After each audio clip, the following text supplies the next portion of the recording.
વાવથરા જિલ્લામાં દિયોદર તાલુકાના ઢાંઢવ ગામમાં ફરી એક વખત સગીરા વિદ્યાર્થીની સાથે છેડછાડની ગંભીર ઘટના સામે આવી છે.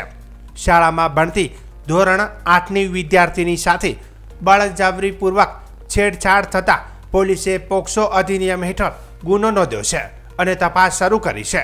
ઘટનાને કારણે ગામમાં હાલ ચકચાર મચી છે. મળતી વિગતો મુજબ તારીખ 26 ડિસેમ્બર 2025ના રોજ સાંજે 5:30 વાગે વિદ્યાર્થીની શાળામાંથી ઘરે પરત આવી રહી હતી. તે દરમિયાન ગામના જ ભરત વક્તાભાઈ ચૌધરી નામના વ્યક્તિએ તેણીને રસ્તામાં રોકી વાત કરવા બહાને તેની સાથે અશોભનીય વર્તન અને બળજબરીથી સ્પર્શ કરવાનો પ્રયાસ કર્યો હોવાનો આક્ષેપ છે. સગીરાએ વિરોધ કરતા અને ચીસો પાડતા આરોપી સ્થળ પરથી નાસી છૂટ્યો હતો તેવી ફરિયાદમાં નોંધ કરવામાં આવી છે. ઘટના બાદ વિદ્યાર્થીની ડરી ગઈ અને બીજા દિવસે શાળાએ જવાનું નકારી દીધું. માતાએ સમજાવતા દીકરીએ હિંમત કરીને સમગ્ર ઘટના પરિવારજનોને જણાવી.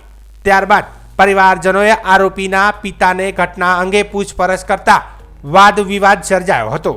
ફરિયાદ મુજબ ચર્ચા દરમિયાન આરોપી તેમજ તેના પિતાએ ધમકીભર્યા શબ્દો બોલ્યા અને ફરીથી જાનથી મારી નાખવાની ધમકી આપી, જે બાબતને આધારે વધારાના ગુના ઉમેરાયા છે.